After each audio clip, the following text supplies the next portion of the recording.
plan on having a civil war that brings down America, and you'll be the fall guy. Oh, okay. Alex Jones being helpful as usual. Yes. I wonder if there's anybody, former FBI agent, that might have any thoughts on all of this, all of it. Good morning, Frank Figliuzzi. Frank Figliuzzi. Frank Figliuzzi. Frank Figliuzzi. Former G-Man. The FBI. Frank Figliuzzi joins us now. In color. Frank Figliuzzi, the former FBI Assistant Director for Counterintelligence. I feel like I need my favorite G-Man. Author of the bestseller, FBI Way, Inside the Bureau's Code of Excellence. Okay. Frank, before we get to the other treason, you were actually talking about Lindsey Graham's similar statements when he said there will be riots if Trump is prosecuted, and you just said domestic terrorism defined. I know we are at a dangerous boiling point every time we talk, but with this latest, what do we call it, DOJ filing? Let's start with that. So the pushback from the right and from Trump's, whatever that thing is, Truth Social that I just read earlier, he's blaming the FBI, of course.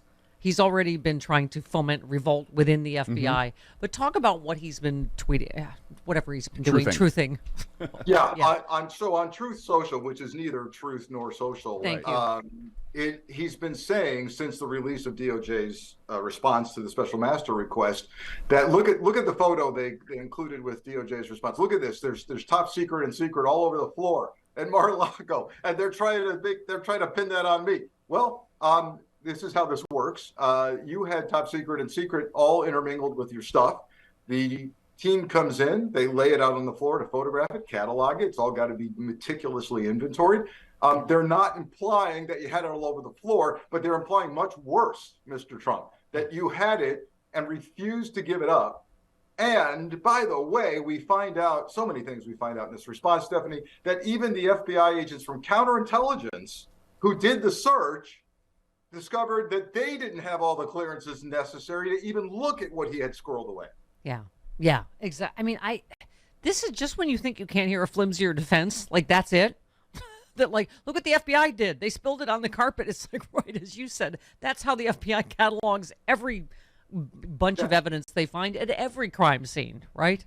On that, in that vein, by the way, he's also had previously said, my God, they took some of my own personal stuff.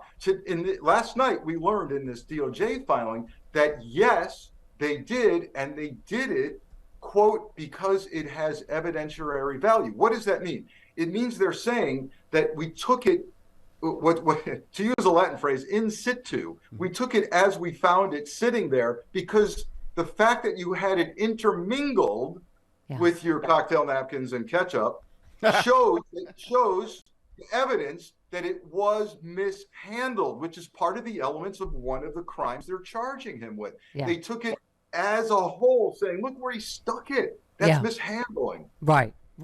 By the way, you were funny this morning, and you tweeted that you'll be on the show unless you're shredding classified documents. Yeah, which is, that was funny. Yeah, the FBI, generally, there's no knock-knock jokes, right? Like when they knock, you knock, it's not like, knock-knock, who's their FBI? There's no joke. That's just, just no, it's the FBI. Yeah. That's the also, I could have a planned phone transition during our conversation, which happens a lot at DHS.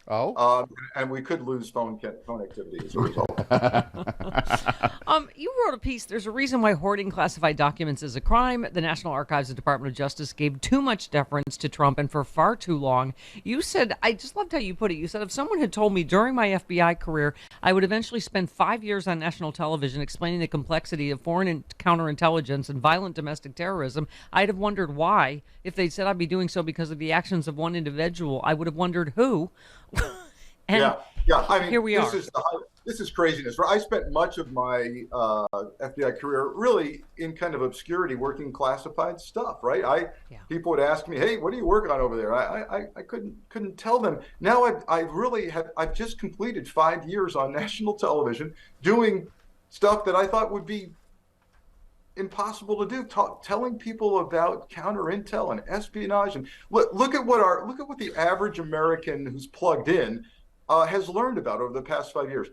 SI means signal intelligence. HCS means human control systems, right? What they can tell you chapter and verse about things that previously had never seen the light of day. And boy, who do we have to thank for that? A president who never should have had access to classified in the first place.